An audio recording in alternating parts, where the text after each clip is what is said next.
Hello नमस्कार दोस्तों, मैं विकास फास्ट लर्न में आप सभी का स्वागत है। केवीएस एनवीएस में सामान्य ज्ञान के लिए जो प्रश्न बनते हैं इसमें एनसीईआरटी की काफ़ी बहुत ही महत्वपूर्ण भूमिका होती है। इसमें हम कक्षा 6 की जो हिस्ट्री, ज्योग्राफी और पॉलिटी है, हम पिछले क्लास में इनको पूरी तरह से विस्तृत रूप से इसका हम अध्ययन कर चुके हैं।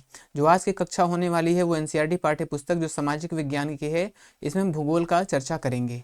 तो बिना देर किए शुरू करते हैं हम अपने क्लास को। पहला चैप्टर है हमारा भारत की भौगोलिक विविधता, यानी ज्योग्राफी का ये जो पहला चैप्टर है वो है भारत की भौगोलिक विविधता। प्रथम शुरुआत करते हैं। यहाँ मेरा पहला प्रश्न शुरू होता है, प्रथम भारतीय अंतरिक्ष यात्री राकेश शर्मा अंतरिक्ष की यात्रा किस वर्ष गए थे? यानी कि जो प्रथम भारतीय अंतरिक्ष यात्री थे वो राकेश शर्मा थे, और ये किस वर्ष अंतरिक्ष में गए हुए थे? 1986, 84, 88 और 1990। तो यहाँ पर हम देखेंगे कि 1984 में कब गए थे दोस्तों? 1984 में अंतरिक्ष में जाने वाले प्रथम भारतीय अंतरिक्ष यात्री राकेश शर्मा ने, ठीक है। तो कब गए थे राकेश शर्मा? 1984 में राकेश शर्मा गए हुए थे। कहाँ पे? अंतरिक्ष में। तो भारत के पहले अंतरिक्ष यात्री राकेश शर्मा हैं और 1984 में ये अंतरिक्ष यात्रा पर गए हुए थे। निम्न में से भारतीय उपमहाद्वीप का भाग नहीं है। यानी भारतीय उपमहाद्वीप की बात करें, जो प्राचीन काल में जो भारत था वो काफी विस्तृत था, जिसको भारतीय उपमहाद्वीप के नाम से जानते थे। तो भारतीय उपमहाद्वीप में कौन कौन से क्षेत्र पहले शामिल थे? आप देखेंगे यहाँ पर कि क्षेत्रफल की दृष्टि से भारत विश्व का 7वां बड़ा देश है। एक प्रश्न हमारा यहाँ पर है कि जो क्षेत्रफल की दृष्टि से भारत है वो विश्व का 7वां सबसे बड़ा देश है। एशिया महाद्वीप का भाग है, ये तो भी पता है कि भारत हमारा एशिया में स्थित है। अपने पड़ोसी देश यानी पाकिस्तान, नेपाल, भूटान, श्रीलंका और म्यांमार के साथ मिलकर यह एक बड़े भूभाग का निर्माण करता है जिसे भारतीय उपमहाद्वीप के नाम से जाना जाता है। यानी इसमें क्या क्या है? पाकिस्तान, बांग्लादेश, नेपाल, भूटान, श्रीलंका और म्यांमार, यानी 6, यानी कुल 6 देशों को मिलाकर भारत को क्या है? भारतीय उपमहाद्वीप के नाम से जाना जाता है। तो यहाँ पर पाकिस्तान है और म्यांमार है, नेपाल है, मालदीव जो भारतीय उपमहाद्वीप है इसमें नेपाल मालदीव शामिल नहीं है। तो हमको ये सारे जो देश हैं याद रखना है कि पाकिस्तान, बांग्लादेश, नेपाल, भूटान, श्रीलंका और म्यांमार जो है वो भारतीय उपमहाद्वीप के क्षेत्र में आता है। तो उत्तर हमारा यहाँ पे मालदीव है जो भारतीय उपमहाद्वीप में शामिल नहीं है। भारत को प्रमुख रूप से कितने भौगोलिक रूपों में विभाजित किया गया है? यानी भारत जो है, भारत के जो क्षेत्र यानी स्थल रूप हैं, भारत के स्थल रूप यानी जो स्थल रूप हैं उनको कितने कितने रूपों में, कितने अलग अलग भागों में बांटा गया है? तो उपमहाद्वीप के नाम से भी जाना जाता है, ये तो हमने देखा है। सामान्यतः हम भारत को 5 प्रमुख भागों में विभाजित करते हैं। यानी कि भारत का जो स्थल रूप है, लैंडफॉर्म्स है, इसको 5 भागों में बांटा गया है। सबसे पहले क्या है? महान पर्वतीय क्षेत्र। सबसे पहला जो जो हिमालय का जो पर्वतीय क्षेत्र है वो है। फिर गंगा और सिंधु का मैदान। जैसे जैसे हम ऊपर से नीचे बढ़ेंगे, सबसे पहले हमारा पर्वत हो जाएगा हिमालय, इसके बाद गंगा और सिंधु का मैदान है। फिर इसके बाद हम लोग को देखेंगे पश्चिम में जो राजस्थान का मरुस्थलीय भाग है, और दक्षिण में क्या है? प्रायद्वीपीय यानी दक्कन का पठार, जो प्रायद्वीपीय पठार है। और उसके बाद जो हमारे द्वीप समूह हैं, यानी ये 5 भाग भारत के स्थल रूपों में विभाजित हैं। ठीक है दोस्तों, तो उत्तर हमारा यहाँ पर क्या हो जाएगा? 5। भारत की पश्चिमी सीमा किन भौगोलिक क्षेत्रों के द्वारा निर्धारित होती है? यानी भारत, ये जो हमारा भारत है दोस्तों, ये जो हमारा भारत है, ये थोड़ा रफली एक स्केच हम बनाते हैं। ये हमारा भारत, ठीक है। तो भारत के जो पूर्व, पश्चिम, उत्तर, दक्षिण, इसमें कौन कौन सीमाएं बनाती हैं? तो भारत की पश्चिमी सीमा का यहाँ प्रश्न में जिक्र किया गया है कि पश्चिमी सीमा इसकी कौन है। तो आप देखेंगे कि हिमालय पर्वत उत्तर की दिशा में प्राचीर के रूप में खड़ी है। तो यहाँ पे जो हिमालय है, हिमालय कहाँ पे है? भारत के उत्तर में स्थित है। जबकि थार मरुस्थल और अरब सागर भारत के पश्चिमी सीमा बनाते हैं। यानी थार मरुस्थल, यानी कि थार और अरब सागर ये भारत के पश्चिम में स्थित हैं। दक्षिण में हिंद महासागर, दक्षिण में क्या है दोस्तों? हिंद महासागर स्थित है भारत के। और पूर्व में यहाँ पर बंगाल की खाड़ी स्थित है, ये बंगाल की खाड़ी है। तो ये चारों सीमाएं जो है उत्तर, दक्षिण, पूर्व, पश्चिम में भारत की सीमाएं बनाती हैं। तो यहाँ पश्चिमी सीमा में जो बनाने वाला है वो कौन है? मरुस्थल यानी थार और अरब सागर, ये दोनों ही हमारे पश्चिम सीमा में आते हैं। तो उत्तर हमारा यहाँ पर क्या हो जाएगा? मरुस्थल और अरब, जो भारत की पश्चिमी सीमा को बनाते हैं। आगे प्रश्न है हमारा, हिमालय पर्वत श्रृंखला की कुल लंबाई लगभग कितने किलोमीटर है? जो हिमालय पर्वत है, हिमालय पर्वत श्रृंखला है, इसकी लंबाई लगभग कितने किलोमीटर है। तो हमें तो कहीं कहीं ऐसे बहुत सारे प्रश्नों में, बहुत सारे पुस्तकों में 2400 किलोमीटर देखने को मिलता है, लेकिन हम उन्हीं प्रश्नों को, हम उन्हीं उत्तर को शामिल किए हैं जो हमारे एनसीईआरटी में शामिल हैं। तो हम एनसीईआरटी को ही यहाँ पर सबसे ज़्यादा फोकस करेंगे। और इसमें लिखा हुआ है कि इस पर्वत श्रृंखला की कुल लंबाई लगभग 2500 किलोमीटर है। ठीक है दोस्तों, तो यहाँ पर एनसीईआरटी में इसकी जो पर्वत श्रृंखला की लंबाई है 2500 किलोमीटर दिया है, तो उत्तर हमारे यहाँ पर 2500 किलोमीटर हो जाएगा। हिमालय पर्वत श्रृंखला का विस्तार किस एक भाग में नहीं है, यानी हिमालय पर्वत जो श्रृंखला है वो किस में नहीं है।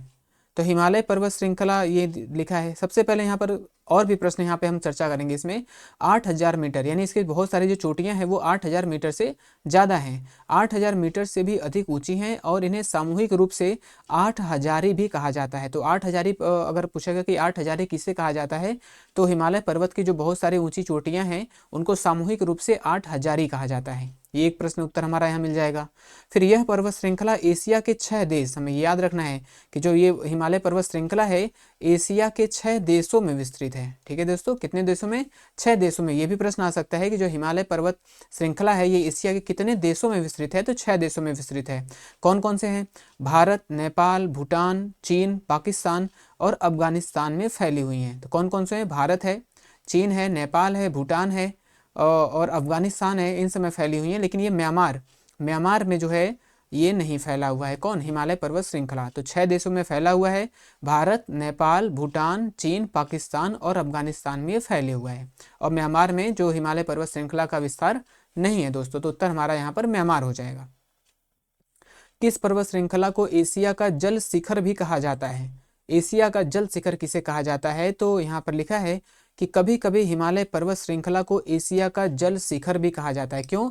क्योंकि ये जो सदावाहिनी नदियां हैं इनको ये सतत जल क्या करता है? प्रोवाइड करता रहता है, यानी इससे हमको जल लगभग हमेशा मिलता रहता है, इसलिए हम इसे क्या बोलते हैं? इसलिए इसे हम क्या कहते हैं? एशिया का जल शिखर भी कहते हैं। तो एशिया का जल शिखर किसे कहा जाता है? जो हिमालय श्रृंखला है इसे ही हम एशिया का जल शिखर भी कहते हैं। आगे प्रश्न है हमारा, यहाँ पर कुछ इससे संबंधित प्रश्न हैं, कुछ बातें चर्चा हैं कि भागीरथी नदी गंगा की एक प्रमुख सहायक नदी। ये सब हम जानते हैं, लेकिन हमने इसको थोड़ा शामिल कर लिया है, थोड़ा रिमाइंड कर लेंगे इसको। तो भागीरथी गंगा की एक प्रमुख सहायक नदी हम लोग जानते हैं, जो उत्तराखंड के गोमुख यानी गाय का मुंह, गोमुख में गाय का मुख होता है, जो गोमुख से निकलती है। ठीक है दोस्तों, यह गंगोत्री हिमनद का मुहाना है। जो गोमुख है वो गंगोत्री हिमनद, जो गंगोत्री ग्लेशियर है उसका मुहाना है। ठीक है दोस्तों, यहाँ पर हमने इसको लिखा है। ये क्या है? एक जो गोमुख में यानी गंगोत्री में लोग घूमने जाते हैं, तीर्थ स्थान भी है वहाँ पे, लोग वहाँ पर्यटक यात्रा करने भी जाते हैं। भारत गोंडवाना भूमि से पृथक होने के बाद डैश दिशा की ओर अग्रसर होने लगा। यानी हम लोग जानते हैं कि जो हमारा पहले जो ये लैंड भूमि था वो एक विशाल, जिसे पैंजिया कहते हैं। जो क्या था दोस्तों? पैंजिया, यानी जो भारत पूरा पृथ्वी पे जो एक भूमि पूरी थी इसे पैंजिया कहा जाता था। पैंजिया क्या है? 2 भागों में टूट गया। एक टूटा क्या? ये गोंडवाना लैंड में, और दूसरा ये टूटा अंगारा लैंड में। तो जो भारत भूमि थी, भारत भूमि क्या है? गोंडवाना लैंड का भाग है। ठीक है दोस्तों, तो जब गोंडवाना लैंड पैंजिया से टूटा तो किस तरफ अग्रसर होने लगा, मतलब किस दिशा में अग्रसर होने लगा? तो गोंडवाना नामक एक बहुत बड़े भूभाग का हिस्सा था। ठीक है दोस्तों, जब भारत उससे टूटा गोंडवाना से, तो उसका पड़ोसी अफ्रीका भी था। कालांतर में यह भूभाग अलग हो गया और धीरे धीरे उत्तर की ओर अग्रसर होने लगा। यानी कि भारत जब गोंडवाना लैंड से अलग हुआ तो कहाँ पर? ये किधर? उत्तर की तरफ धीरे धीरे विस्थापित होने लगा। ठीक है दोस्तों, और 5 करोड़ वर्ष पूर्व यह यूरेशिया नामक भूभाग तक पहुंच गया और उससे टकरा गया। जब यूरेशिया नामक भूभाग से टकराया तभी वहां पर हिमालय पर्वत का क्या हुआ? निर्माण हुआ। तो उत्तर हमारा यहाँ पर क्या हो जाएगा? यानी ये टूटने के बाद उत्तर की तरफ विस्थापित होने लगा। हिमालय पर्वत की ऊंचाई प्रतिवर्ष लगभग डैश मिलीमीटर की दर से बढ़ रही है। यानी हिमालय पर्वत जो है वो कितने मिलीमीटर की दर से अभी प्रतिवर्ष बढ़ रही है? तो हम देखेंगे यहाँ पर, जो अभी हम लोग पढ़ेंगे कि भारत जो है उत्तर की तरफ विस्थापित हो रहा है, तो यहाँ पर क्या है? प्रतिवर्ष लगभग 5 सेंटीमीटर एशिया की ओर बढ़ रहा है। यानी भारत आज भी, भारत की बात कर रहे हैं। यहाँ पर एक प्रश्न और है हमारा, 2 प्रश्न है यहाँ पर, कि भारत आज भी बहुत धीमी गति से प्रतिवर्ष लगभग 5 सेंटीमीटर एशिया की ओर बढ़ रहा है। यानी भारत अभी भी विस्थापित हो रहा है और 5 सेंटीमीटर प्रतिवर्ष, 5 मिलीमीटर नहीं, यहाँ पर 5, भारत की बात करेंगे तो भारत 5 सेंटीमीटर एशिया की ओर बढ़ रहा है। भारत की बात करेगा तो 5 सेंटीमीटर, ये 5 सेंटीमीटर एशिया की ओर बढ़ रहा है। फिर अगर हिमालय की बात करें तो हिमालय प्रतिवर्ष धीरे धीरे 5 मिलीमीटर की दर से बढ़ रहा है। हिमालय जो है वो 5 मिलीमीटर, हिमालय 5 मिलीमीटर की दर से प्रतिवर्ष इसमें वृद्धि हो रही है। और जो भारत है वो एशिया की तरफ 5 सेंटीमीटर की दर से प्रतिवर्ष आगे बढ़ रहा है। एवरेस्ट किस किस पर्वत श्रृंखला में स्थित है? जो एवरेस्ट यानी एवरेस्ट जो हिमालय पर्वत की सबसे ऊंची चोटी है वो कहाँ पर, किस श्रृंखला में स्थित है? ठीक है दोस्तों, तो हिमालय को 3 मुख्य श्रेणियों में यानी किस श्रेणी में स्थित है एवरेस्ट, हमको बताना है कि एवरेस्ट किस श्रेणी में, किस श्रृंखला में स्थित है। तो हिमालय जो है मुख्य रूप से 3 श्रेणियों में विभाजित है। सबसे पहला इसका नाम जो है क्या है, हिमाद्री। हिमाद्री, इसे हम वृहद हिमालय भी कहते हैं। पर्वत श्रृंखला सर्वाधिक ऊंची और सर्वाधिक विकट है, यानी सबसे ऊंची जो पर्वत श्रृंखलाएं मिलती हैं वो हमें हिमाद्री या फिर वृहद हिमालय में मिलती हैं। यहाँ माउंट एवरेस्ट और कंचनजंगा जैसी गगनचुंबी इमारतें पर्वत शिखर स्थित है। तो यहाँ पर कौन कौन है, माउंट एवरेस्ट और कंचनजंगा। माउंट एवरेस्ट और कंचनजंगा दोनों ही हमारे वृहद हिमालय में स्थित हैं। तो ठीक है दोस्तों, तो एवरेस्ट और कंचनजंगा, कंचनजंगा जो भारत के सिक्किम में स्थित है, ये भी कहाँ पे है, ये भी वृहद हिमालय का ही एक भाग है। ठीक है, तो उत्तर हमारा यहाँ पर वृहद हिमालय हो जाएगा। हिमालय का कौन सा भाग समृद्ध जैव विविधता और मानव निवास के लिए उपयुक्त है? यानी हिमालय का कौन सा जो क्षेत्र है वहाँ पर क्या है, जहाँ पर समृद्ध जैव विविधता पाई जाती है और वो मानव निवास के लिए भी क्या अनुकूल है। तो अभी क्योंकि वो जो हिमाद्री है वो वहाँ पे काफ़ी ठंड रहती है, वहाँ पर जैव विविधता और ज़्यादा जहाँ ठंड रहेगी वहाँ पे मानव के लिए वो अनुकूल स्थिति नहीं पैदा करेगी। तो हिमाचल यानी लघु हिमालय। जो दूसरा है, हम लोग पढ़ा है कि हिमालय को 3 श्रेणियों में विभाजित किया गया है। पहला हमने पढ़ा है क्या, वृहद हिमालय जिसे हम हिमाद्री कहते हैं। दूसरा है हिमाचल हिमालय, हिमालय हिमाचल जिसे हम लघु हिमालय भी कहते हैं। ठीक है दोस्तों, तो ये वृहद हिमालय के दक्षिण में स्थित है और इसकी जलवायु समशीतोष्ण है। यानी कि इसमें यह भी पूछ सकता है कि जो हिमालय, हिमाचल हिमालय या लघु हिमालय है, इसकी जलवायु किस प्रकार की है? तो इसकी जलवायु जो है क्या है, समशीतोष्ण है। समशीतोष्ण जलवायु होने के कारण ये समृद्ध जैव विविधता और मानव विकास के लिए अनुकूल स्थिति प्रदान करती है। तो उत्तर हमारा यहाँ पर क्या हो जाएगा, अब मध्य हिमालय। मध्य हिमालय हिमाचल लघु, नहीं दोस्तों, मध्य हिमालय नहीं, लघु हिमालय। 1 मिनट, यहाँ पर नेपाल नैनीताल, हाँ ठीक है, लघु हिमालय, मध्य हिमालय नहीं, इसे हम लघु हिमालय कहते हैं। तो लघु हिमालय क्या है, ये नहीं होगा मेरा, लघु हिमालय उत्तर हो जाएगा। ये क्या है, जैव विविधता और मानव निवास के लिए उपयुक्त स्थिति प्रदान करती है। आगे प्रश्न है हमारा, हिमालय का कौन सा भाग हिमालय और गंगा के मैदानों के बीच एक संक्रमण क्षेत्र के रूप में कार्य करता है? हिमालय का कौन सा भाग हिमालय और गंगा के मैदान के बीच, यानी यहाँ पे हिमालय और गंगा के जो मैदान है इसके बीच जो संक्रमण क्षेत्र का काम करता है वो कौन है? वृहद हिमालय, मध्य हिमालय, लघु हिमालय या फिर शिवालिक? तो उत्तर देखेंगे हम शिवालिक। शिवालिक जिसे हम वाह हिमालय भी कहते हैं, शिवालिक को वाह हिमालय भी कहते हैं क्योंकि ये सबसे हिमालय का सबसे दक्षिणी छोर पर यह स्थित है, या इसके बाद से क्या है, गंगा का मैदान शुरू हो जाता है। हिमालय की सबसे निचली श्रृंखला बनाती है, सबसे निचली यानी सबसे दक्षिण भाग में पड़ता है, जिसमें घुमावदार पहाड़ी और घने जंगल सम्मिलित है। ये गिरिपाद वन्य जीवों से समृद्ध है, इसे गिरिपाद के नाम से भी जाना जाता है। अब फिर क्या है, हमको जो प्रश्न उत्तर देखना है यहाँ पर, हिमालय और गंगा के मैदान जिसे उत्तरी मैदान भी कहा जाता है के बीच संक्रमण क्षेत्र के रूप में कार्य करती है। यानी जो शिवालिक है, शिवालिक या वाह हिमालय है, ये हिमालय और गंगा के मैदान के बीच संक्रमण क्षेत्र के रूप में काम करता है। ठीक है दोस्तों, तो उत्तर हमारा यहाँ पर शिवालिक हो जाएगा। आगे प्रश्न है 14 नंबर का हमारा, पारंपरिक रूप से निर्मित गृह धज्जी देवरी शैली, यानी गृह धज्जी देवरी शैली का क्या नाम दोस्तों, गृह धज्जी देवरी शैली किस क्षेत्र की लोकप्रिय शैली है? यानी जो गृह धज्जी देवरी शैली है ये किस क्षेत्र की लोकप्रिय शैली है? पूर्वी हिमालय, पश्चिमी हिमालय, दक्षिणी हिमालय या फिर उत्तरी हिमालय? तो आप देखेंगे यहाँ पर पश्चिमी हिमालयी क्षेत्र में पारंपरिक गृह निर्माण की पद्धति, यानी ये गृह किसकी पद्धति है? तो यहाँ पर यह भी प्रश्न है कि गृह धज्जी देवरी शैली कहिए या फिर इसे काठ कुनी कहिए, इसे काठ कुनी भी कहिए या फिर धज्जी देवरी शैली भी कहिए। तो ये गृह निर्माण की शैली है और ये कहाँ पर प्रचलित है? तो ये पश्चिमी हिमालय क्षेत्र में प्रचलित है। ठीक है दोस्तों, तो गृह धज्जी देवरी शैली या फिर धज्जी देवरी शैली काठ कुनी शैली ये कहाँ पर प्रचलित है? तो ये हमारे पश्चिमी हिमालय में प्रचलित है। आगे प्रश्न पर चलते हैं। ग्रेट हिमालयन राष्ट्रीय उद्यान को यूनेस्को द्वारा किस वर्ष विश्व धरोहर स्थल में शामिल किया गया? यानी जो ग्रेट हिमालयन राष्ट्रीय उद्यान है, इसको यहाँ पर इसमें नहीं है लेकिन हमने इसको शामिल किया है, तो हमको बस पता है कि हिमाचल प्रदेश में स्थित जो ग्रेट हिमालयन राष्ट्रीय उद्यान है ये कहाँ पर स्थित है? ये हिमाचल प्रदेश में स्थित है। ये पहला प्रश्न हो गया कि ग्रेट हिमालयन राष्ट्रीय उद्यान कहाँ पर है? ये हिमाचल प्रदेश में स्थित है और इसे विश्व यूनेस्को जो धरोहर यूनेस्को साइट है इसमें इसको शामिल किया गया है। तो किस वर्ष इसको शामिल किया गया है? इसको 2014 में जो ग्रेट हिमालयन राष्ट्रीय उद्यान है इसको यूनेस्को के जो हेरिटेज साइट है इसको 2014 में शामिल किया गया है और ये है कहाँ पर? तो ये हिमाचल प्रदेश राज्य में स्थित है। ठीक है दोस्तों, तो उत्तर हमारा यहाँ पर 2014 हो जाएगा और ये हिमाचल प्रदेश में, हमें ये भी ध्यान में रखना है। हिमालयन क्षेत्र में पाई जाने वाली बुरांस यानी रोडोडेंड्रोन से एक विशेष प्रकार का शीतल पेय बनाया जाता है। यह किसकी प्रजाति है? यानी ये क्या है? जो बुरांस यानी जो रोडोडेंड्रोन है ये क्या है? इससे एक प्रकार का शीतल पेय बनाया जाता है। तो ये क्या है? जानवर नहीं दोस्तों, जानवर यानी एनिमल है, ये कोई एनिमल या जानवर है या फिर कीट है, पुष्प है या हिमालयन पेड़ है। तो जो बुरांस यानी रोडोडेंड्रोन है, आप देखेंगे कि यहाँ बुरांस रोडोडेंड्रोन इस पुष्प से एक विशेष प्रकार का शीतल पेय बनाया जाता है। तो ये क्या है? ये एक प्रकार का पुष्प है।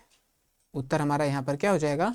पुष्प हो जाएगा। ठीक है दोस्तों, यहाँ पर एक प्रश्न हम और देखेंगे कि हिमालयी मुलान को, जो हिमालय क्षेत्र में रहने वाली पक्षी है, इसे नर पक्षी भी कहते हैं। तो हिमालयी मुनाल को नर पक्षी भी कहा जाता है। ठीक है दोस्तों, आगे चलते हैं। लद्दाख में पाए जाने वाले सो इसको तो सो या सो पढ़ेंगे, से क्या तात्पर्य है? यानी लद्दाख क्षेत्र में जो सो है ये क्या है?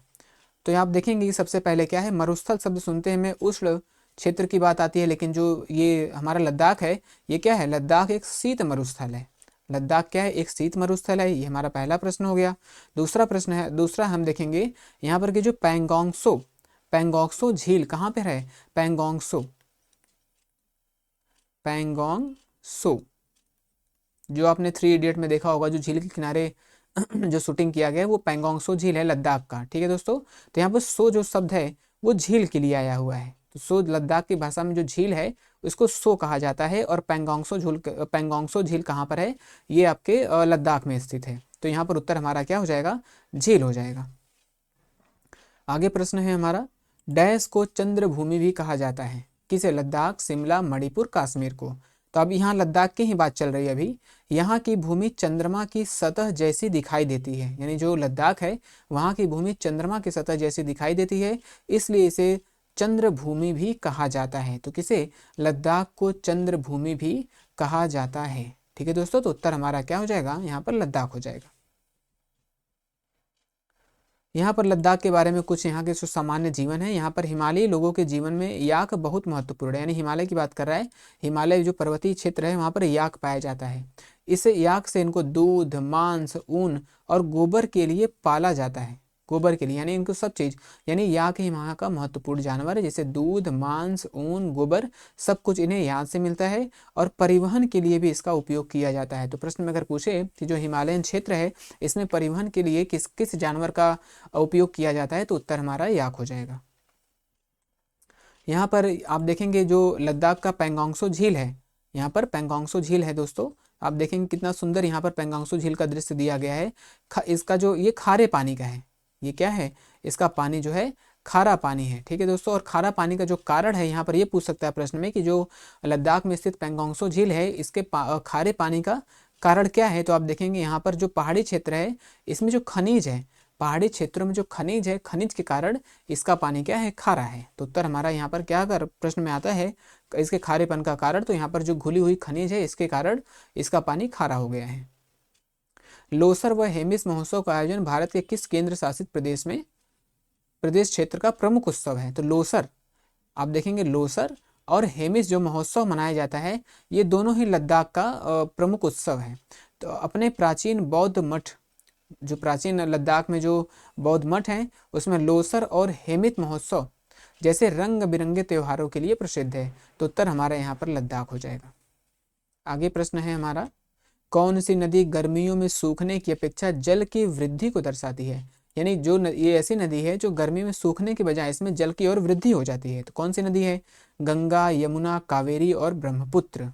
तो आप देखेंगे कि गंगा, यमुना, कावेरी आदि यहाँ से देवियों के नाम पर रखे गए हैं। ये सारे जो नदी हैं इनका नाम देवियों के नाम पर रखा गया है। जबकि ब्रह्मपुत्र का नाम का अर्थ है, तो ब्रह्मपुत्र का अगर नाम पूछेगा तो इसका नाम है ब्रह्मा का पुत्र। ब्रह्मपुत्र का नाम हो जाएगा दोस्तों ब्रह्मा का पुत्र, ये इसके नाम पर रखा गया है। गर्मियों में सूखने की अपेक्षा इस नदी में जल की मात्रा बढ़ जाती है, यानी गर्मी का जब समय आता है तो इसमें ये इसके जल में कमी के बजाय इसमें जल में और अधिकता हो जाती है। ठीक है दोस्तों, तो इसकी अधिकता का जो कारण है वो ग्लेशियर का पिघलना है। यानी जब ग्लेशियर पिघलते हैं तो इसमें जल, गर्मियों में गर्मी जब बढ़ती है तो ग्लेशियर काफ़ी तेज़ी से पिघलने लगता है, और ये जो ब्रह्मपुत्र नदी है इसमें जल की मात्रा क्या होती है? काफ़ी तेज़ी से बढ़ने लगती है। तो उत्तर हमारा यहाँ पर क्या हो जाएगा? ब्रह्मपुत्र हो जाएगा। राजस्थान के किस नगर को स्वर्ण नगरी के नाम से जाना जाता है? यानी राजस्थान का कौन सा नगर है जिसे हम स्वर्ण नगरी के नाम से जानते हैं? बाड़मेर, गंगापुर, आमेर और जैसलमेर। तो यहाँ पर जैसलमेर, जो जैसलमेर है स्वर्ण नगरी, जो भारत के थार मरुस्थल के मध्य स्थित है। जैसलमेर किला एक यूनेस्को विश्व धरोहर स्थल है। तो उत्तर हमारा यहाँ पर क्या हो जाएगा? स्वर्ण नगरी। स्वर्ण नगरी कौन है? और जैसलमेर। जैसलमेर को राजस्थान का स्वर्ण नगरी के नाम से भी जाना जाता है। वर्षा जल संग्रहण के लिए टाका का निर्माण की परंपरा भारत के किस राज्य में स्थित है? यानी जो वर्षा जल संग्रहण का जो परंपरा चलता है इसके लिए जो टाका का निर्माण किया जाता है वो कहाँ पर किया जाता है? तो राजस्थान अपने पारंपरिक जल संरक्षण के उपाय जिसमें टाका या कुंड सम्मिलित होते हैं, इसे टाका या फिर वो जल संग्रहण कुंड में भी करते हैं, तो लेकिन जो मुख्य रूप है टाका का निर्माण कहाँ पे किया जाता है? और राजस्थान में किया जाता है, और ये वर्षा जल संग्रहण के लिए काफ़ी प्रसिद्ध है। अरावली पर्वत की सबसे ऊंची चोटी माउंट अबू की ऊंचाई है। अरावली पर्वत की सबसे ऊंची चोटी, दोस्तों अभी हम लोग जो कुछ बुक में हम लोग पहले पढ़ते थे कि जो अरावली पर्वत की जो सबसे ऊंची चोटी है वो गुरु शिखर है। ठीक है दोस्तों, लेकिन यहाँ पर एनसीईआरटी में क्या लिखा गया है कि इसकी सबसे ऊंची चोटी माउंट अबू की ऊंचाई, अब गुरु शिखर नहीं है, यहाँ पर क्या है? माउंट अबू। ठीक है दोस्तों, तो माउंट अबू की जो ऊंचाई है वो 1722 मीटर है। यहाँ पे ऊंचाई तो सही दिया हुआ है 1722 मीटर है, लेकिन इसकी जो सबसे ऊंची चोटी है वो है क्या है? माउंट अबू की जो ऊंचाई है वो 1722 मीटर है। तो अरावली पर्वत की जो सबसे ऊंची चोटी माउंट अबू है इसकी ऊंचाई 1722 मीटर है। यहाँ पर कुछ अरावली पर्वत के बारे में दिया गया है, यानी ये क्या है? खनिजों से समृद्ध है, जिसमें संगमरमर, ग्रेनाइट, जस्ता, तांबा जैसे खनिजों से भरपूर होने के कारण अरावली की पहाड़ियों ने सदियों से खनन निर्माण का क्रियाकलाप यहाँ पे होता रहा है। जावर, जो जावर की खान आप सुने होंगे जहाँ से चांदी का उत्खनन पर्याप्त मात्रा में होता है, तो ये भी कहाँ है? राजस्थान में, यानी अरावली क्षेत्र में भी ये पड़ता है। यानी कि ये मुख्य रूप से खनन के लिए भी जाना जाता है। वह सतह रूप जो अपने चारों ओर की भूमि से ऊंची होती है, यानी ऐसा सतह, ऐसा लैंडफॉर्म, ऐसा स्थल रूप जो अपने चारों ओर भूमि से ऊंची होती है तथा इसकी सतह प्रायः समतल होते हैं। यानी कि ये चारों तरफ अपने लैंड से ऊंचा हुआ, लेकिन इसका जो सतह है ये क्या होता है? समतल होता है। इसे हम क्या कहते हैं? तो इसे हम क्या कहते हैं दोस्तों? इसे हम पठार कहते हैं। जो आस पास यानी जो समतल मैदान है इससे क्या होता है? थोड़ा ऊंचा होता है, और इसका जो ऊपर वाला हिस्सा होता है नुकीला ना होकर क्या होता है? समतल यानी सपाट होता है। इसे हम पठार कहते हैं। तो उत्तर हमारा पठार होगा यहाँ पर। भारत का प्रायद्वीपीय पठार निम्न में से किससे घिरा हुआ है? भारत का जो प्रायद्वीपीय पठार है, भारत का जो नीचे प्रायद्वीपीय पठार कहाँ है दोस्तों? ये जो नीचे वाला हिस्सा इसे ये प्रायद्वीपीय पठार के अंतर्गत आता है। ठीक है दोस्तों, तो ये किससे घिरा हुआ है? तो भारत का जो प्रायद्वीपीय पठार है आप देखेंगे यहाँ पर क्या है? यहाँ पर बंगाल की खाड़ी है, इधर अरब सागर है, और नीचे क्या है? और दक्षिण हिंद महासागर। नीचे हमारा दक्षिण साइड में हिंद महासागर है। तो ये क्या है? पूर्व की तरफ बंगाल की खाड़ी से, और पश्चिम में अरब सागर से, और दक्षिण में हिंद महासागर से घिरा हुआ है। तो उत्तर हमारा यहाँ पर उपयुक्त सभी हो जाएगा। तो ये जो हमारे क्या कहते हैं इसको? प्रायद्वीपीय पठार, ये तीन तरफ से घिरा हुआ है, अरब सागर, बंगाल की खाड़ी और हिंद महासागर द्वारा जल से घिरा है। इसे हम प्रायद्वीपीय पठार भी कहते हैं। भारत का प्रायद्वीपीय पठार किन दो पर्वत श्रृंखलाओं से घिरा हुआ है? अभी हम लोगों ने वो सागर था जो तीन तरफ से घिरा हुआ है, और जो प्रायद्वीपीय पठार है किन दो पर्वत श्रृंखलाओं से घिरा हुआ है? किन दो पर्वत श्रृंखलाओं से घिरा हुआ है? पश्चिमी घाट, पूर्वी घाट, दोनों या फिर कोई नहीं? तो यह पठार दो पर्वत श्रृंखलाओं पश्चिमी घाट और पूर्वी घाट से घिरा हुआ है। तो भारत का जो प्रायद्वीपीय पठार है ये दो पर्वत श्रृंखला, कौन कौन से दोस्तों? पश्चिमी घाट और पूर्वी घाट से ये घिरा हुआ है। तो उत्तर हमारा यहाँ पर पश्चिमी घाट पूर्वी घाट दोनों हो जाएगा। आगे है प्रश्न हमारा, पश्चिमी घाट को यूनेस्को विश्व धरोहर स्थल में किस वर्ष शामिल किया गया है। तो पश्चिमी घाट को जो यूनेस्को विश्व धरोहर स्थल है इसको 2012 में शामिल किया गया है। तो पश्चिमी घाट को यूनेस्को ने विश्व धरोहर स्थल घोषित किया है। कब घोषित किया है? 2012 में घोषित किया है। उत्तर हमारा यहाँ पर 2012 हो जाएगा। आगे प्रश्न है हमारा, निम्नलिखित में से कौन सी पर्वत श्रृंखला अपेक्षाकृत छोटी और पर्वत खंडों में विभाजित है। तो हम लोगों ने दो पर्वत के श्रृंखला के बारे में पढ़ा है। क्या इधर क्या है? पश्चिमी घाट, और इधर क्या है? पूर्वी घाट। ठीक है दोस्तों, तो इधर पश्चिमी घाट है और इधर पूर्वी घाट स्थित है। जो पूर्वी घाट अपेक्षाकृत निम्न और छोटे पर्वत खंडों में विभाजित है। जो पूर्वी है, पूर्वी घाट क्या है? वो छोटे और छोटे छोटे खंडों में ये विभाजित है। लेकिन अगर हम पश्चिमी घाट की बात करें तो ये अपेक्षाकृत पूर्वी घाट से इसकी ऊंचाई क्या है? अधिक है, और ये सतत श्रृंखला है। ये सतत श्रृंखला है और ऊंची है, और ये छोटे छोटे खंडों में क्या है? विभाजित है। और क्या है? इसकी जो ऊंचाई है अपेक्षाकृत पश्चिमी घाट से क्या है? छोटी है, निम्न है। तो उत्तर हमारा यहाँ पर क्या होगा? अब पूर्वी घाट हो जाएगा।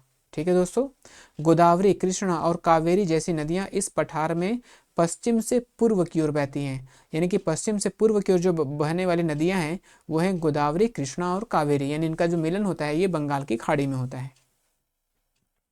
अरब सागर में प्रवाहित होने वाली नदियां, अभी हम लोगों ने पढ़ा है किसको किसको? हम लोगों ने पढ़ा है कि गोदावरी, कृष्णा और कावेरी। गोदावरी, कृष्णा, कावेरी जो है ये पूर्व की तरफ प्रवाहित होने वाली नदियां हैं, यानी बंगाल की खाड़ी में मिलती हैं। लेकिन कुछ नदियां जो प्रायद्वीपीय पठार है यहाँ से निकलती हैं और ये पश्चिम की तरफ बहती हैं। पश्चिम की तरफ मतलब अरब सागर में मिलते हैं। तो यहाँ पर पश्चिम की ओर बहने वाली जो नदियाँ नर्मदा और ताप्ती, मुख्य रूप से अगर हम बात करें तो नर्मदा और ताप्ती नदियों को हम पश्चिम की ओर बहने वाली नदियाँ कहते हैं जो अरब सागर में गिरती हैं। ठीक है दोस्तों, तो यहाँ पर नर्मदा और ताप्ती जो है पश्चिम में प्रवाहित होने वाली दो प्रमुख नदियां हैं। पेरिया कानल मुन्नार केरल के समीप स्थित पावर हाउस जलप्रपात। ठीक है दोस्तों, तो क्या है? पेरिया कानल मुन्नार केरल में के समीप स्थित पावर हाउस जलप्रपात। ठीक है दोस्तों, इसका नाम क्या है? पावर हाउस जलप्रपात, जो कहाँ पर स्थित है? पेरिया कानल मुन्नार केरल में स्थित है। ठीक है दोस्तों, इसे भी हमें याद रखना है कि जो पेरिया कानल मुन्नार है यहाँ पर कौन सा जलप्रपात स्थित है? पावर हाउस जलप्रपात स्थित है। ये देखिए दोस्तों, पश्चिमी घाट में सिंह के समान पूंछ वाला वानर, यानी कि अगर प्रश्न में आता है कि सिंह के समान क्या है? पश्चिमी घाट सिंह के समान पूंछ वाला वानर, जिसे हम क्या कहते हैं? मकाक। यानी ये सिंह की तरह देखने में तरह जिसके जो ये इसके आयाल हैं या सिंह की तरह देखने में लग रहे हैं, तो इसका नाम है मकाक। इसका नाम दोस्तों है मकाक। जो देखने की तरह सिंह है, सिंह की तरह ये पश्चिमी घाट में पाया जाता है। तो ये भी प्रश्न यहाँ पे पूछ सकता है, जो देखने में बहुत ही क्या है? डरावना है।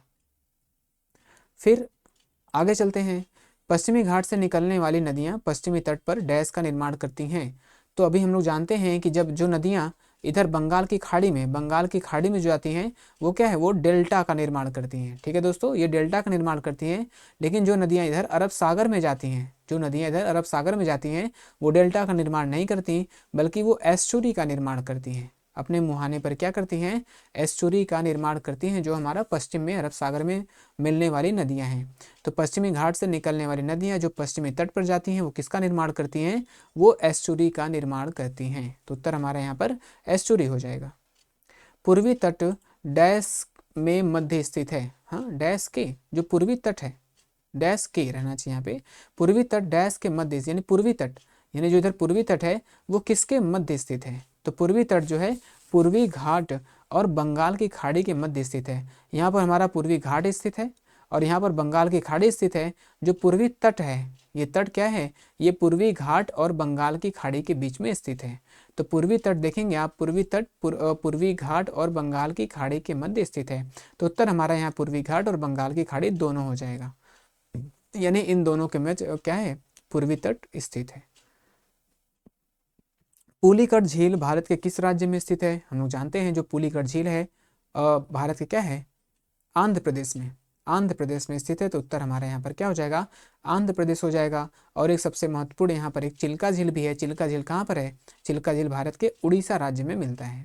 ठीक है दोस्तों, तो चिल्का झील उड़ीसा में है और जो पुलिकट झील है वो आंध्र प्रदेश में स्थित है। लक्षद्वीप समूह किस सागर में स्थित है? लक्षद्वीप समूह की अगर बात करें तो ये किस सागर में स्थित है? तो भारत में जो दो द्वीप समूह हैं, भारत में क्या है, दो द्वीप समूह हैं। एक तो अंडमान और निकोबार द्वीप समूह जो यहाँ पर बंगाल की खाड़ी में स्थित है, और दूसरे अगर बात करें तो लक्षद्वीप जो अरब सागर में स्थित है, जो अरब सागर में स्थित है दोस्तों। तो यहाँ में यही बताना है कि जो लक्षद्वीप समूह है वो कहाँ पर स्थित है, तो लक्षद्वीप समूह क्या है, अरब सागर में स्थित है। ठीक है दोस्तों, तो अरब सागर में लक्षद्वीप समूह और बंगाल की खाड़ी में अंडमान और निकोबार द्वीप समूह स्थित हैं। आगे प्रश्न है हमारा, लक्षद्वीप कुल डैश बड़े द्वीपों का समूह, यानी लक्षद्वीप में कुल कितने द्वीप मिलकर ये लक्षद्वीप समूह का निर्माण होता है? तो उत्तर हमारा क्या है, यहाँ पर लिखा है ये किसका बना हुआ, ये मूंगा यानी कोरल, ये कोरल द्वीप है। कोरल द्वीप जिसे हम प्रवाल द्वीप भी कहते हैं, ये प्रवाल से बना निर्मित, यानी प्रवाल से निर्मित जो द्वीप है कोरल रीफ है ये। ठीक है दोस्तों, तो कोरल से बना हुआ द्वीप है और यहाँ पर 36 जो लक्षद्वीप है, यहाँ पर 36 द्वीपों का समूह है। ठीक है दोस्तों, 36 द्वीपों का समूह है और सभी द्वीपों पर मानव का निवास नहीं है। ये भी यहाँ पर है कि सभी द्वीपों में मानव निवास नहीं करते हैं। तो उत्तर हमारा यहाँ पर 36 हो जाएगा। अंडमान द्वीप समूह के द्वीपों की संख्या कितनी है? तो जो अंडमान द्वीप समूह है, अंडमान, जैसे अभी हम लोगों ने पढ़ा है कि जो लक्षद्वीप समूह है वहाँ पर 36 द्वीप हैं, लेकिन जो अंडमान द्वीप समूह है वहाँ पर 500 से अधिक छोटे बड़े ज्वालामुखी द्वारा निर्मित द्वीप हैं। वहाँ पर प्रवाल द्वीप था, यहाँ पर 500 से अधिक छोटे बड़े ज्वालामुखी द्वारा निर्मित द्वीप हैं। तो यानी जो अंडमान द्वीप है, अंडमान निकोबार ये ज्वालामुखी प्रक्रिया से बना हुआ द्वीप है और यहाँ पर 500 से छोटे बड़े कुल मिलाकर 500 से अधिक द्वीप हैं। तो उत्तर हमारा यहाँ पर क्या हो जाएगा, 500 से अधिक हो जाएगा। ठीक है दोस्तों, सेलुलर जेल किस द्वीप समूह में स्थित है? सेलुलर जेल आप जानते होंगे, जो सेलुलर जेल है, देखेंगे कि अंडमान द्वीप समूह ऐतिहासिक रूप से भी महत्वपूर्ण है। किसकी बात कर रहे हैं? अंडमान द्वीप समूह की। ठीक है, हमारे अनेक स्वतंत्रता सेनानियों को यहाँ सबसे कठोर परिस्थितियों में सेलुलर जेल नामक कारावास में रखा गया था। तो जो सेलुलर जेल है वो कहाँ पर है? वो अंडमान द्वीप समूह में स्थित है। तो उत्तर हमारे यहाँ पर अंडमान होगा। इसे अनदेखा ना करें, क्या है?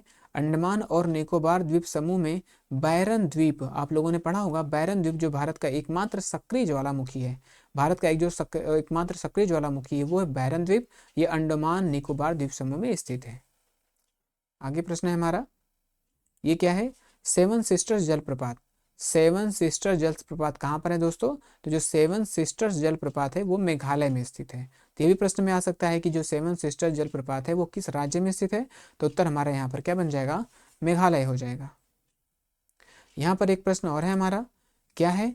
साद सुक मिनेसिम उत्सव का नाम क्या है दोस्तों? साद सुक मिनेसिम उत्सव जो खासी लोगों द्वारा प्रकृति के प्रति आभार व्यक्त करने के रूप में मनाया जाता है। तो सबसे पहला हमारा प्रश्न क्या है कि साद सुक मिनेसिम उत्सव किसके द्वारा मनाया जाता है? तो खासी, जो खासी लोग हैं इनके द्वारा मनाया जाता है। और खासी लोग का जो निवास स्थान है वो कहाँ है? मेघालय में। तो ये जो उत्सव है साद सुक मिनेसिम उत्सव खासी लोगों द्वारा मनाया जाता है और ये कहाँ का उत्सव है? मेघालय का उत्सव है।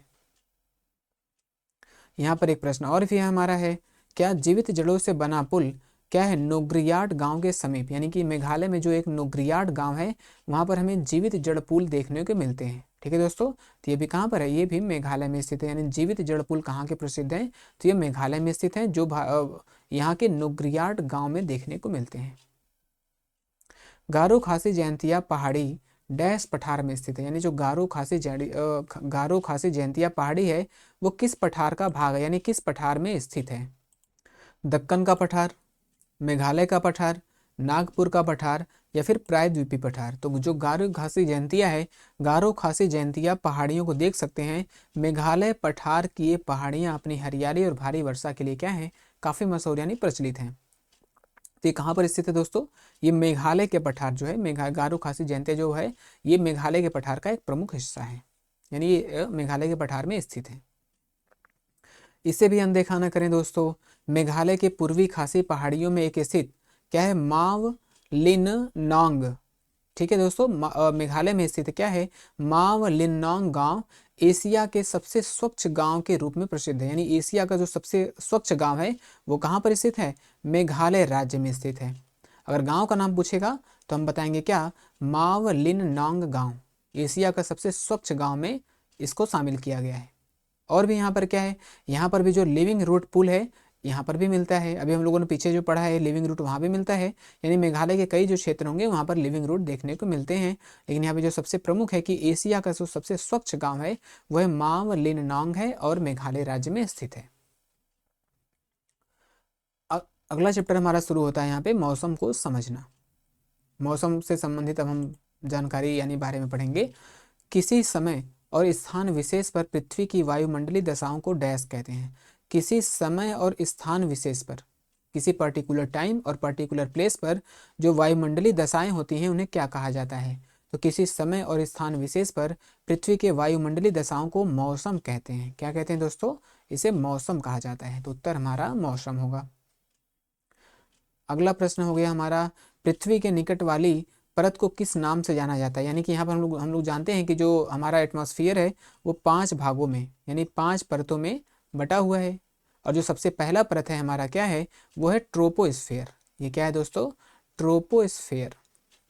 ये 5 भागों में बटा है जिसे हम क्षोभ मंडल भी कहते हैं।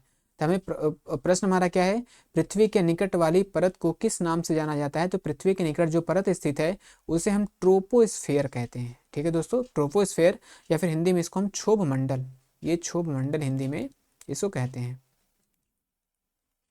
इसे हिंदी में क्षोभ मंडल कहते हैं और ये ट्रोपोस्फेयर के नाम से प्रसिद्ध है और जाना जाता है दोस्तों। आगे है, पृथ्वी पर मौसम संबंधी जो घटनाएं होती हैं वो किस परत में होती हैं, यानी कहाँ पर घटित होती हैं, किस परत में होती हैं। तो ये भी ट्रोपोस्फेयर में ही होता है, यानी कि क्षोभ मंडल में। यानी कि जो मौसम संबंधी घटनाएं होती हैं वो सारे क्षोभ मंडल यानी ट्रोपोस्फेयर में होती हैं। और इसके जो औसत ऊंचाई है, यानी क्षोभ मंडल पृथ्वी की सतह से 6 से 18 किलोमीटर, यानी जो इसकी औसत ऊंचाई है वो 6 से 18 किलोमीटर तक विस्तृत है। ठीक है दोस्तों, आगे यहाँ कुछ और देख लेते हैं यहाँ पर कि यह एक पतली पर जैसे जैसे हम जैसे ऊपर जाते हैं इसकी परत पतली होती जाती है। उष्णकटिबंधीय ट्रॉपिकल क्षेत्र पर जहाँ गर्म जलवायु फैलती है यह मोटी होती है। ठीक है दोस्तों, यानी कि जो ट्रॉपिकल ये क्षेत्र है, ट्रोपोस्फेयर जो हमारा है, ये उष्णकटिबंधीय ट्रॉपिकल क्षेत्र पर जहाँ यानी वायु गर्म फैलती है वहाँ पर ये थोड़ी मोटी हो जाती है। आगे प्रश्न है हमारा, मौसम के तत्व यानी मौसम को प्रभावित करने वाली मौसम संबंधित कौन कौन से तत्व हैं। तो मौसम के जो तत्व हैं वो है, पहला तापमान यानी टेम्परेचर है, दूसरा वर्षण यानी प्रेसिपिटेशन है यानी वर्षा की मात्रा जो वर्षा संबंधित है, वायुमंडलीय दबाव, ये भी क्या है, सब सारे मौसम के तत्व हैं। तो मौसम के तत्व कितने हैं, 1 2 3 4 5, यानी मौसम के तत्वों की संख्या कितनी है दोस्तों, 5 हमें याद रखना है। कौन कौन, तापमान, वर्षण, वायुमंडलीय दबाव जिसको हम एटमॉस्फेरिक प्रेशर भी कहते हैं, पवन, विंड यानी पवन हो गया, और आर्द्रता यानी ह्यूमिडिटी, ये सारे क्या है, मौसम के तत्व हैं यानी फैक्टर हैं, यानी 5 है यहाँ पर। आगे है हमारा, हाँ यहाँ पर कुछ फैक्ट के बारे में देखेंगे कि चीड़ के शंकुओं का खुलना और बंद होना प्राकृतिक प्रक्रिया है। ठीक है दोस्तों, वातावरणीय आर्द्रता से प्रभावित होती है, यानी कि जो चीड़ के जो शंकु हैं इनका जो खुलना और बंद होता है किससे प्रभावित होता है, ये यहाँ के वातावरण की जो आर्द्रता है यानी आर्द्रता से प्रभावित होता है। ठीक है दोस्तों, एक विशेष अवधि के दौरान अधिकतम तापमान से न्यूनतम तापमान को घटाना क्या कहा जाता है। यानी एक विशेष अवधि यानी एक पर्टिकुलर टाइम में क्या है, अधिकतम तापमान से न्यूनतम तापमान को घटाना, यानी अधिकतम तापमान से न्यूनतम तापमान, जिसे रेंज कहते हैं। आप पढ़े होंगे मैथ में, इसे रेंज कहा जाता है। यानी अधिकतम से न्यूनतम को घटाना क्या कहलाता है, इसे हम कहते हैं क्या, ताप सीमा यानी रेंज, इसका जो सीमा होता है। अथवा एक विशेष अवधि के दौरान अधिकतम तापमान से न्यूनतम तापमान को घटाना क्या कहलाता है, ताप सीमा कहलाता है। आगे यहाँ पर और देख सकते हैं कि औसत दैनिक तापमान है, हम कैसे फाइंड करते हैं। तो अधिकतम तापमान और न्यूनतम तापमान को जोड़कर इसमें 2 से भाग करना, अधिकतम यानी मैक्सिमम और मिनिमम दोनों को प्लस करके हम 2 से डिवाइड करेंगे तो हमें औसत दैनिक तापमान प्राप्त होता है। लेकिन अधिकतम तापमान और न्यूनतम तापमान को जो माइनस करेंगे तो हमें क्या प्राप्त होगा, हमें ताप सीमा प्राप्त होगा। इसे भी अनदेखा न करें दोस्तों। भारत मौसम विज्ञान विभाग की स्थापना 1875 में हुई थी। 1875 में जो भारत मौसम विज्ञान की स्थापना 1875 में हुई है और इसके स्थापना के 150 वर्ष पूरे हो चुके हैं। ठीक है दोस्तों, तो ये महत्वपूर्ण प्रश्न है क्योंकि इसकी बार जो इस बार जो 26 जनवरी का झांकी निकला था यहाँ पर हमारे पथ पर दिल्ली में, वहाँ पर 150 वर्ष पूरा होने के उपलक्ष्य में मौसम विज्ञान विभाग ने अपनी झांकी निकाली हुई थी यहाँ पर। ठीक है, तो 1875 में इसकी स्थापना हुई है और 150 वर्ष इसके पूरे हो चुके हैं। और इसका जो आदर्श वाक्य है वो है आदित्यात जायते वृष्टि। इसका जो आदर्श वाक्य है आदित्यात जायते वृष्टि, किसकी पूछ सकता है कि आदित्यात जायते वृष्टि किसका आदर्श वाक्य है, तो हमारे भारतीय मौसम विज्ञान विभाग का है। ठीक है दोस्तों, जिसका अर्थ क्या है, सूर्य से वर्षा। इसका अर्थ है सूर्य से वर्षा। और जो ये आदर्श वाक्य लिया गया है आदित्यात जायते वृष्टि, ये किस ग्रंथ से लिया गया है, तो आप देखेंगे ये मनु स्मृति से लिया गया है।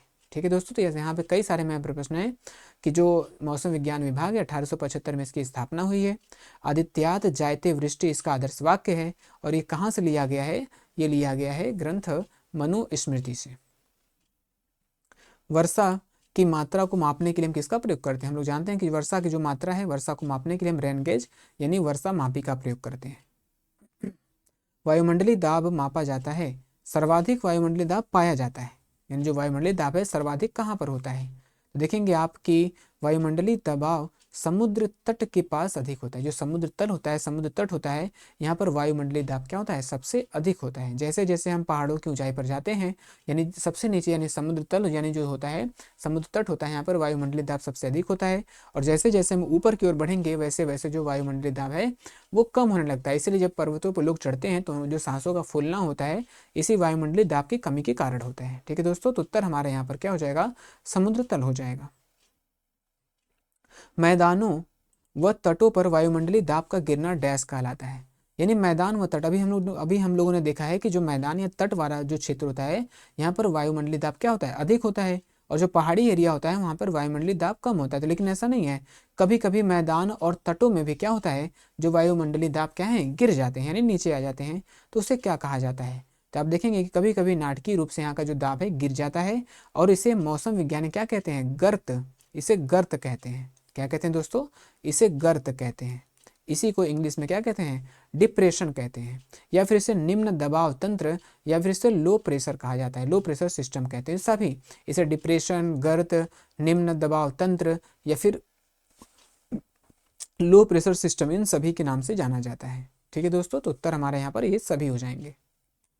वायुमंडलीय दाब को मापने की इकाई क्या है, यानी वायुमंडलीय जो दाब मापते हैं इसका इकाई क्या है, तो वायुमंडलीय दाब क्या है, वायुमंडलीय दाब को मापने के लिए उपयोग में जो यंत्र है वह है वायु दाब मापी या फिर बैरोमीटर।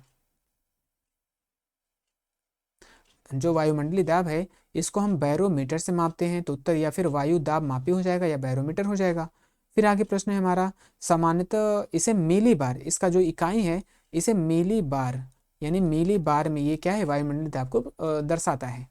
ठीक है दोस्तों, और आगे भी है यहाँ पर कि सामान्य वायुमंडलीय दाब लगभग 1013 मिली बार के बराबर होता है। अगर सामान्य वायुमंडलीय दाब की बात करें तो 1013 मिली बार अगर वायुमंडलीय दाब है तो इसका मतलब ये सामान्य वायुमंडलीय दाब है। लेकिन अगर 1000 मिली बार से कम का वायुमंडलीय दाब शो होता है तो क्या है, निम्न दाब होने का संकेत होता है। और जो सामान्य वायुमंडलीय दाब है वो 1013 मिली बार होता है। और निम्न दाब कब शो होगा, जब 1000 मिली बार से अगर दाब नीचे होता है तो इसका मतलब वहाँ पे जो दाब है क्या है, निम्न है। यहाँ पर उत्तर हमारा मिली बार हो जाएगा। ठीक है दोस्तों, ये है मिली बार, विकल्प नंबर 2 है हमारा। फिर आगे प्रश्न क्या है हमारा, नई जलवायु अथवा नई परिस्थितियों में स्वयं का समायोजन कहलाता है, यानी जो नई जलवायु है या नई परिस्थितियां हैं इसमें स्वयं के समायोजन को हम क्या कहते हैं, तो आप देखेंगे पर्यानुकूलन। इसे क्या कहते हैं दोस्तों, पर्यानुकूलन। नई जलवायु अथवा नई परिस्थितियों में स्वयं का समायोजन क्या कहलाता है, हम इसे पर्यानुकूलन कहते हैं। तो उत्तर हमारा यहाँ पर पर्यानुकूलन हो जाएगा। यहाँ पर किसकी बात है, यहाँ पर लद्दाख, लद्दाख में खारदुंगला, जो खारदुंगला है ये कहाँ पर स्थित है, लद्दाख में स्थित है, और समुद्र तल से 5600 यानी 5600 मीटर से अधिक ऊंचाई पर स्थित है। तो खारदुंगला लद्दाख में स्थित है, जिसकी ऊंचाई है ये 5600 मीटर से अधिक पर है। उच्च दाब से निम्न दाब की ओर वायु का प्रवाह क्या कहलाता है, जब यानी कि जो वायु है ये हाई प्रेशर से लो प्रेशर की तरफ जब फ्लो होता है तो इसे हम क्या कहते हैं? तो उच्च दबाव वाले क्षेत्र से निम्न दबाव क्षेत्र की ओर वायु का प्रवाह क्या कहता है? पवन कहलाता है दोस्तों। तो उत्तर क्या हो जाएगा यहाँ पर? पवन हो जाएगा। पवन का वर्णन करते हैं जब गति और दिशा और पवन क्या है? गति और दिशा पवन के दो महत्वपूर्ण कारक हैं। तो पवन के जो दो महत्वपूर्ण कारक हैं वो है एक गति और दूसरा है दिशा। यानी गति और दिशा पवन के दो महत्वपूर्ण कारक होते हैं। और जो हाई प्रेशर से लो प्रेशर की तरफ जब वायु का फ्लो होता है तो इसे हम क्या बोलते हैं? इसे हम पवन कहते हैं। ये है हमारा पवन वेग मापी, यानी पवन का जो वेग और दिशा दोनों मापता है, इसे हम एनीमोमीटर या फिर पवन वेग मापी कहते हैं। ये देखेंगे आपके पवन की गति और दिशा को मापने के लिए सबसे जो सरल उपकरण है वो पवन वेग मापी है। पवन वेग मापी को हम एनीमोमीटर कहते हैं दोस्तों। ठीक है, तो एनीमोमीटर क्या करता है? ये पवन की गति और दिशा को मापने का सबसे सरल उपकरण है। आगे प्रश्न है हमारा, हवाई अड्डों पर वात दिक्सूचक, वात यानी वायु, वात की बात करें तो वात ये क्या है? वायु। तो हवाई अड्डों पर वात दिक्सूचक यंत्र नहीं, यहाँ पर यंत्र का डैश नाम से जाना जाता है। वात शंकु, विंड सॉक, दोनों कोई नहीं। तो हवाई अड्डों पर जो वात दिक्सूचक यंत्र, दिशा सूचक वायु जो दिशा सूचक यंत्र है, इसे किस नाम से जानते हैं? क्या दोस्तों यहाँ पे वात शंकु या फिर विंड सॉक दोनों है यहाँ पर। इसे वात शंकु या विंड सॉक के नाम से जाना जाता है। तो उत्तर हमारा यहाँ पर दोनों हो जाएगा। जलवाष्प से संतृप्त वायु में आप सापेक्षिक आर्द्रता डैश प्रतिशत होती है। यानी कि जलवाष्प से संतृप्त वायु, यानी जो वायु होती है, वायु में हमारा क्या है? वाटर वेपर, यानी कि जलवाष्प पाया जाता है।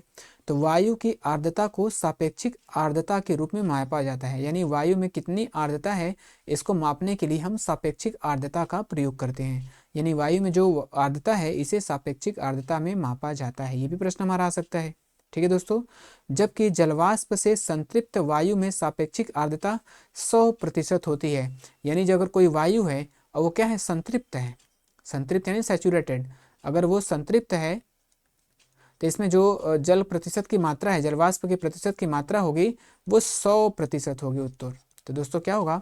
यानी कि जब जलवाष्प से संतृप्त वायु में सापेक्षिक आर्द्रता 100% होती है। ठीक है दोस्तों, आगे भी यहाँ देखेंगे, व्यवहारिक रूप से शुष्क मौसम में आर्द्रता 20% से 40%, यानी क्या है? आर्द्रता जो है 20% से 40% है। तो मौसम कैसा होगा? मौसम यहाँ पर शुष्क होगा। ये भी प्रश्न आ सकता है कि शुष्क मौसम में जो आर्द्रता होती है किसके किसके बीच होती है? तो 20 से 40% के बीच होती है। आगे देखेंगे हम, जबकि आर्द्र मौसम में सापेक्षिक आर्द्रता 60 से 80%, यानी 60% से 80% के जब ये क्या है?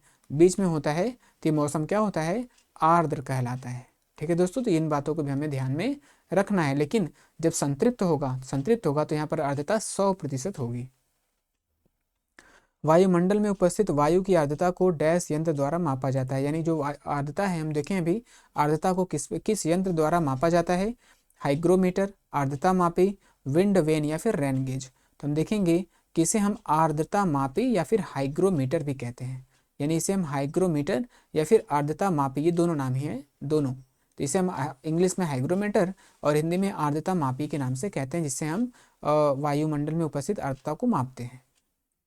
स्वचालित मौसम केंद्र तापमान, यानी स्वचालित मौसम केंद्र, यानी ऐसे जो मौसम केंद्र हैं जो स्वचालित होते हैं, वहाँ पर क्या है?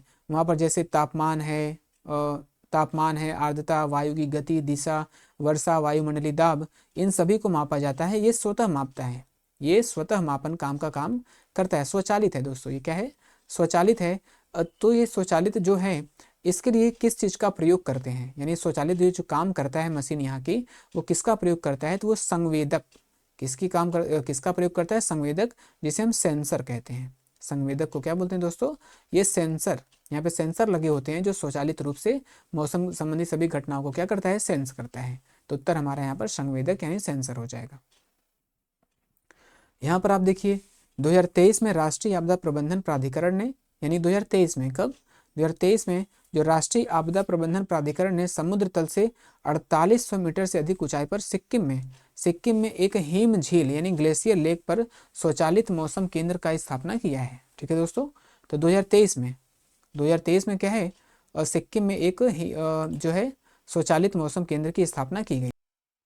आगे प्रश्न है दोस्तों हमारा, यहाँ पर कुछ जैसे प्रश्न हम लोग पढ़े हैं कि हाइग्रोमीटर जो आर्द्रता मापन के लिए काम आता है, एनीमोमीटर यानी जो पवन वेग मापी है, ठीक है दोस्तों, बैरोमीटर, बैरोमीटर जहाँ पे वायु दाब मापने के लिए काम में आता है, थर्मामीटर हम तापमान मापने के लिए प्रयोग करते हैं, और जो रेन गेज है ये वर्षा को मापने के लिए काम में आता है। ठीक है दोस्तों, वर्षा यानी प्रेसिपिटेशन कहते हैं इसको इंग्लिश में। भारत की जलवायु की बात के अब हमारा शुरू जो चैप्टर होता है वो भारत की जलवायु संबंधित है। ऋतुओं का निर्माण डैश के फलस्वरूप होता है, यानी जो ऋतुएं, यानी भारत में जो ऋतुएं हैं उसका निर्माण किस प्रकार से होता है, घूर्णन से, पृथ्वी का सूर्य के परिक्रमण से, अपने अंश पर झुके होने के कारण, या फिर सूर्य के ताप से। तो ऋतुओं का जो निर्माण होता है आप देखेंगे कि पृथ्वी सूर्य का परिक्रमण करती है, यानी परिक्रमण, जो पृथ्वी है वो सूर्य का क्या करती है, परिक्रमा करती है, जिससे ऋतुओं का निर्माण होता है। तो उत्तर हमारा क्या हो जाएगा, पृथ्वी का सूर्य के परिक्रमण जो करता है इसके फलस्वरूप ऋतुओं का निर्माण होता है। ठीक है दोस्तों, तो उत्तर हमारा यहाँ पर ये 2 हो जाएगा। विश्व के अधिकतर क्षेत्रों में केवल डैश ऋतुएं ही पाई जाती हैं, यानी विश्व के जो अधिकतर क्षेत्र हैं वहाँ पर देखेंगे कि बसंत, ग्रीष्म, शरद और शीत, ये जो 4 ऋतुएं हैं, यद्यपि इन 4 ऋतुओं के साथ भारत में वर्षा ऋतु भी होती है। तो विश्व के जो प्रमुख क्षेत्र हैं यहाँ पर केवल 4 मुख्य ऋतुएं ही पाई जाती हैं। विश्व में क्या है, विश्व में केवल 4 ऋतुएं ही पाई जाती हैं, लेकिन यहाँ पर एक ऐड किया गया क्या, कि भारत में एक एक्स्ट्रा यानी वर्षा ऋतु भी होती है। तो विश्व में क्या है, केवल 4 होते हैं, भारत में एक ऋतु कौन होती है, एक वर्षा ऋतु भी यहाँ पर होती है। क्योंकि यहाँ वर्षा एक वर्ष में विशिष्ट समय में वर्षा ऋतु या मानसून में ही होता है, इसलिए इसको वर्षा ऋतु नाम दे दिया गया है। पारंपरिक रूप से भारत में अनेक भागों से महत्वपूर्ण ऋतुओं को कितने भागों में बांटा गया है। पारंपरिक रूप से भारत के अनेक भागों में जो संपूर्ण ऋतुओं हैं, यानी पारंपरिक रूप से जो ऋतुएं हैं वो कितने भागों में विभाजित की गई हैं, भारत की बात कर रहे हैं। तो आप देखेंगे यहाँ पर कि पारंपरिक रूप में भारत के अनेक भागों में संपूर्ण वर्ष को 6 ऋतुओं में विभाजित किया गया है। बसंत ऋतु, ग्रीष्म ऋतु, वर्षा, शरद, हेमंत और शिशिर। ठीक है दोस्तों, ये 6 भागों में इसको क्या किया गया है, बांटा गया है। आगे प्रश्न हम देखते हैं, हिमालय पर्वतों में डैश प्रकार की जलवायु पाई जाती है। हम लोग ये चैप्टर ही जलवायु संबंधित है। जो हिमालय पर्वत है वहाँ पर किस प्रकार की जलवायु पाई जाती है, तो यहाँ पर देखेंगे आपके उत्तर में हिमालय पर्वत में अल्पाइन जलवायु मिलती है।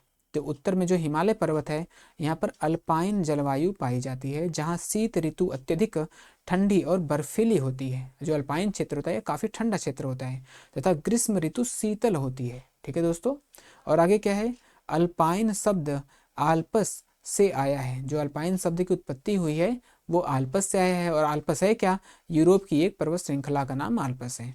तो यहाँ पर जो जलवायु पाई जाती है, यहाँ पर किस प्रकार की जलवायु पाई जाती है, अल्पाइन जलवायु पाई जाती है। आगे प्रश्न है हमारा, हिमालय के निचले क्षेत्रों में व भारत के अन्य पहाड़ी क्षेत्रों में किस प्रकार की जलवायु पाई जाती है। यानी हिमालय पर्वत का जो निचला क्षेत्र है और अन्य पहाड़ी जो क्षेत्र है, निचले क्षेत्र में अन्य पहाड़ी क्षेत्रों में किस प्रकार की जलवायु पाई जाती है। तो यहाँ पर आप देखेंगे कि हिमालय के निचले क्षेत्र और भारत के अन्य पहाड़ी क्षेत्रों में जलवायु प्रायः समशीतोष्ण, जिसे हम टेम्परेट कहते हैं, इंग्लिश में इसको टेम्परेट कहते हैं, यानी समशीतोष्ण जलवायु पाई जाती है। तो उत्तर हमारा यहाँ पर समशीतोष्ण हो जाएगा। ठीक है दोस्तों, भारत के उत्तर के मैदान में डैश प्रकार की जलवायु पाई जाती है। यानी जो भारत का उत्तर का मैदान है, उत्तर का जो मैदानी क्षेत्र है यहाँ पर किस प्रकार की जलवायु होती है, तो उत्तरी मैदान में जलवायु उपोष्ण कटिबंधी यानी सब ट्रॉपिकल होता है। तो यहाँ का जो उत्तर का मैदान वाला जो इलाका है, यहाँ की जो जलवायु है वो उपोष्ण कटिबंधी जलवायु है यहाँ पर। और फिर यहाँ पे क्या है, यही भारत का अधिकांश गेहूं उगाया जाता है। ये भी देखिए प्रश्न अच्छा है दोस्तों, यानी कि जो मैदानी इलाका है यहीं पर जो गेहूं का सबसे अधिक उत्पादन मैदानी इलाके में आता है। इस तरह से भी पूछ सकता है कि जो गेहूं है इसके लिए जो सबसे उत्तम क्या है, जलवायु किस प्रकार का है, तो उपोष्ण कटिबंधी जलवायु जो है गेहूं के लिए, यानी गेहूं के लिए क्या है, उत्तम होता है। चावल और मसालों की खेती के लिए निम्न में से किस प्रकार की जलवायु अनुकूल मानी जाती है। चावल और मसालों के लिए खेती किस प्रकार की जरूरी होती है, तो पश्चिमी तटीय पट्टी में मानसून के महीनों भर में भारी वर्षा होती है, जिसे उष्ण कटिबंधी आर्द्र जलवायु बनती है। यानी कि पश्चिमी तट, जो पश्चिमी तट है वहाँ पर दोस्तों भारी वर्षा बहुत अच्छी होती है और वहाँ पर महीने भर भारी वर्षा होती है। तो इसे उष्णकटिबंधीय आर्द्र जलवायु कहते हैं, जो चावल और मसालों की खेती के लिए अनुकूल है। यानी चावल और मसालों के लिए जो खेती है वो उष्णकटिबंधीय आर्द्र, यहाँ पर उष्णकटिबंधीय क्या है, आर्द्र जलवायु। यहाँ पर क्या रहना चाहिए दोस्तों, आर्द्र, क्योंकि दो प्रकार के होते हैं, उष्णकटिबंधीय शुष्क भी होता है और उष्णकटिबंधीय आर्द्र होता है। तो यहाँ पर आर्द्र की बात कर रहे हैं। तो यहाँ पर उष्णकटिबंधीय जो आर्द्र जलवायु है वो चावल और मसालों की खेती के लिए क्या होता है, उत्तम होता है। आगे प्रश्न है हमारा, दक्कन के पठार में किस प्रकार की जलवायु पाई जाती है। जो दक्कन का पठार है यहाँ पर किस प्रकार की जलवायु पाई जाती है, तो आप देखेंगे कि दक्कन, मध्य दक्कन पठार की जलवायु अर्ध शुष्क है। ठीक है दोस्तों, यहाँ पर जलवायु कैसा है, अर्ध शुष्क है। आगे प्रश्न है हमारा, जलवायु निर्धारित करने वाले कारक, यानी कौन कौन से फैक्टर हैं जो जलवायु को निर्धारित करते हैं। तो जलवायु को जो निर्धारित करने वाले कारक हैं वो क्या है, अक्षांश, अक्षांश दोस्तों है, अक्षांश में जो ऊंचाई होती है ये जलवायु को प्रभावित करती है, और ऊंचाई यानी एल्टीट्यूड भी है, समुद्र से निकटता है, पवने हैं और स्थलाकृति, यानी जलवायु को निर्धारित करने वाले कारक की संख्या कितनी है, 5 है दोस्तों। कितने हैं, 5, जिसमें कौन कौन सा है, इन पांचों का हमें नाम याद रखना है, क्योंकि अगर विकल्प में कभी कभी प्रश्न आते हैं कि 4 या 5 में से कौन सा जो जलवायु को प्रभावित करता है या फिर कौन सा जो विकल्प है या जलवायु को प्रभावित नहीं करता है। तो यहाँ पर ये 5 जो हैं वो हैं अक्षांश, ऊंचाई, समुद्र से निकटता, पवने और स्थलाकृति, जिसे हम इंग्लिश में टोपोग्राफी भी कहते हैं। तो इन पांचों जलवायु को प्रभावित करने वाले कारकों को हमें याद में रखना होगा। मानसून शब्द की उत्पत्ति डैश भाषा से हुई है, यानी मानसून शब्द की उत्पत्ति किससे हुई है, अंग्रेजी, अरबी, हिंदी और लैटिन। दोस्तों आप देखेंगे जो मानसून शब्द अरबी भाषा के मौसम शब्द से आया है। तो सबसे पहली बात कि किस भाषा से आया है, अरबी भाषा से आया है, और इसके शब्द की उत्पत्ति किस शब्द से हुई है, तो मौसम शब्द से हुई है। तो उत्तर हमारा यहाँ पे क्या हो जाएगा, मौसम हो जाएगा और अरबी हो जाएगा, और ये मौसम शब्द से इसकी उत्पत्ति हुई है। दक्षिण पश्चिम मानसून में प्रवेश के दौरान प्राकृतिक अवरोध का कार्य कौन करता है, यानी जब दक्षिण पश्चिम मानसून भारत में प्रवेश करता है बारिश के लिए, तो यहाँ पर इसमें प्राकृतिक अवरोध का काम किसके द्वारा किया जाता है, यानी दक्षिण पश्चिम मानसून को ये रोकने का काम करता है। तो आप देखेंगे कि पश्चिमी घाट स्थलाकृति के हमारे संक्षिप्त सर्वेक्षण को ये नहीं है, हाँ पश्चिमी घाट क्या है, एक प्राकृतिक अवरोध के रूप में कार्य करता है। फलस्वरूप उनके पश्चिमी ढलानों में बहुत अधिक वर्षा होती है, यानी जब यहाँ पर जो दक्षिण पश्चिम मानसून भारत में प्रवेश करती है तो जो पश्चिमी घाट है ये उसको रोकती है, और रोकने के बाद यह क्या है, इसका जो पश्चिमी घाट का जो पश्चिमी ढलान है यहाँ पर बहुत अच्छी बारिश होती है। जबकि जो पूर्वी ढलान है, यानी पश्चिमी ढलान पे तो अच्छी बारिश होती है, लेकिन पूर्वी ढलान जो दक्कन का पठार पर है यहाँ पर बारिश क्या होती है, यहाँ पर बारिश कम होती है। उत्तर पूर्वी मानसून के द्वारा भारत में वर्षा किस ऋतु में होती है। जो उत्तर पूर्वी मानसून है, दक्षिण पश्चिम मानसून हम लोग पढ़े हैं, जो उत्तर पूर्वी मानसून है यहाँ पर जो वर्षा होती है ये क्या है, ये शीत ऋतु में होती है। तो शीत ऋतु के आगमन पर पवनों की दिशा में परिवर्तन हो जाता है। ठीक है दोस्तों, तो शीत ऋतु में जो वर्षा होती है वो उत्तर पूर्वी मानसून के कारण होती है। मेघालय स्थित मौसिनराम विश्व के सर्वाधिक लगभग 1100 मिलीमीटर, यानी मेघालय का जो मौसिनराम है, मेघालय का मौसिनराम यहाँ पर 11 मीटर यानी 1100 मिलीमीटर औसत वार्षिक वर्षा प्राप्त होती है, जो विश्व में सर्वाधिक है। आगे प्रश्न है हमारा, मानसून ने कर्नाटक और हिंदुस्तानी शास्त्रीय संगीत के दौरान रागों को प्रेरित किया है, जिसे हम लोग पढ़े हैं कक्षा हिंदी 6, 7, 8 की जो पुस्तक का नाम है उसका नाम है मल्हार। तो मल्हार क्या है, मल्हार और अमृतवर्षिणी, मल्हार और अमृतवर्षी क्या है, एक राग है, एक क्या है, राग है जो वर्षा ऋतु में गाया जाता है। तो दोनों हमें बात ध्यान रखना है कि मेघ मल्हार और अमृतवर्षिणी क्या एक राग है और ये वर्षा ऋतु के समय में गाया जाता है। यहाँ पर क्या है,